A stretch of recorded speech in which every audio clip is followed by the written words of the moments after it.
Cinema మనకి అలాంటి, కానీ ఈ సినిమా ప్రత్యేకించి చాలా ఛాలెంజింగ్ సర్కమ్స్టాన్సెస్లో, చాలా ఒడిదుడుకుల్లో, యాడ్వర్స్ కండిషన్స్లో కూడా మనస్ఫూర్తిగా దీన్ని ముందుకు తీసుకెళ్ళి, ఆర్థిక ఇబ్బందులు ఎన్ని వచ్చినా కానీ, అంటే నాకు పొలిటికల్గా పేరు ఉండొచ్చు, దేశవ్యాప్తంగా నేను తెలిసి ఉండొచ్చేమో, కానీ సినిమా పరంగా వచ్చేటప్పుడు నేను చాలా హీరోస్తో కంపేర్ చేస్తే వెరీ వాళ్ళందరికంటే చాలా తక్కువ నేను.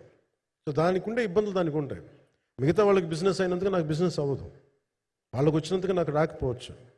ఎందుకంటే నా దృష్టి, నా కాంపిటేటివ్నెస్ ఎప్పుడు నేను సినిమాల మీద పెట్టలేదు. నేను ఇప్పుడు సొసైటీ పొలిటికల్ ప్రాసెస్ పెట్టాను, కానీ ఎప్పుడు సినిమా మీద నేను ఎంత ఉండాలనేది నేను ఎప్పుడు పెట్టలేదు.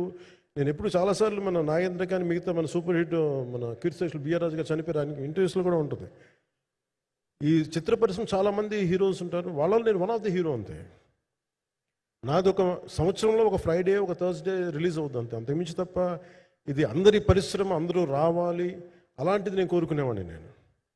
సో దాంట్లో భాగంగా రత్నం గారు లాంటి నిర్మాత బతికుండాలి, రత్నం గారి నిర్మాతకి ఇబ్బందులు కలగకూడదని చెప్పి లాస్ట్ మినిట్లో ఇంక చూసిన తర్వాత I stepped in to it.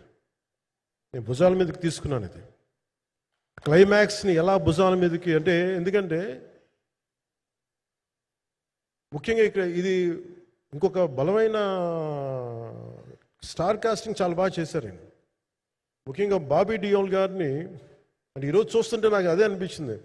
ఈరోజు మన ప్రెస్ మీట్ కూడా నేను వచ్చాను. అందరూ ఎంత బిజీగా ఉన్నారని కొన్ని రాత్రుల నుంచి నిద్రలేదు.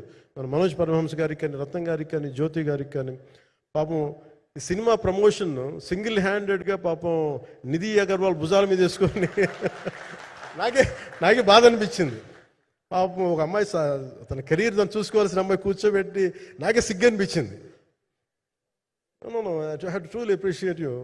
అంటే చాలా పాపం అన్నీ వెళ్తూ ఉంటే నాకు ఇదేంటి సినిమాని అనాథలా వదిలేశారంటే అనిపించింది. సో నాకేమనిపించింది, ఈ సినిమాకి ఎవరు అనాథలా వదలలేదు, నేను ఉన్నానని చెప్పడానికి వచ్చాను ఈ రోజున.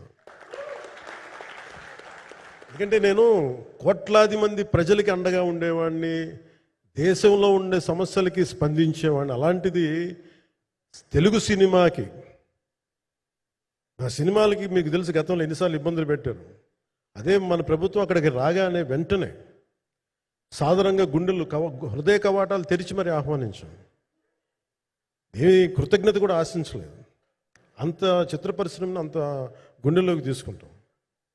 అలాగే దీనికి సంబంధించి అలాంటిది నా సినిమాని నేను ఎందుకు వదిలేస్తాను? ఎందుకంటే ఇది ఇంకో సినిమా కాదు. ఒక మేకప్ మ్యాన్గా ప్రారంభమయ్యి ఇంకో ప్రొడ్యూసరో, డబ్బులున్న ప్రొడ్యూసరో, పెద్ద జీవితాల నుంచి వచ్చిన ప్రొడ్యూసరే కాదు, చాలా చిన్న స్థాయి నుంచి, ఒక మేకప్ మ్యాన్ స్థాయి నుంచి బాయ్గా స్టార్ట్, అంటే చిన్నపాటి అసిస్టెంట్గా స్టార్ట్ అయ్యి చాలామంది మన సీనియర్ దర్శకులందరి దగ్గర పనిచేసి అంచెలంచెలుగా ఎదిగి నిర్మాత అయ్యి, దర్శకుడయ్యి, స్క్రీన్ ప్లే రైటర్ అయ్యి, మీరు ఏమన్నానంటే ఆయన మౌనంగా ఉంటారు. ఎవరు ఎన్ని ఇబ్బందులు పెట్టినా మౌనంగా ఉంటారు. ఆయన మౌనం ఒకసారి నాకు విపరీత అసహనానికి గురి చేసేస్తుంది. మీరు ఏదైనా మాట్లాడాలంటే ఎవరు ఇబ్బందులు పెట్టి ఏం ఎదురు తిరగరు ఏంటంటే అంటే ఇలా అంటారు, ఏం చేయాలి. ఇంకా ఇలాంటి వ్యక్తికి ఆయన మౌనం నన్ను ఇలా రోడ్ల మీదకి వచ్చి ఇలా మీ దగ్గరికి ముందుకు నుంచోబెట్టింది. అంటే ఆయన ఏంటంటే చెప్తారు, ఆయన మౌనం అంటే రమణ మహర్షి నుంచి బాగా నేర్చుకున్నట్టున్నారు. మౌనం అన్నిటికీ సమాధానం. సో నాకు మనస్ఫూర్తిగా ఈ స్టార్ కాస్టింగ్ ఒకటి అంటే నాకు చిత్ర పరిశ్రమ మీద ఎందుకు ఇంత గౌరవం అంటే, మనందరం కులాల మీద, మతాల మీద, ప్రాంతాల మీద, భాషల మీద కొట్టుకుంటూ ఉంటాం.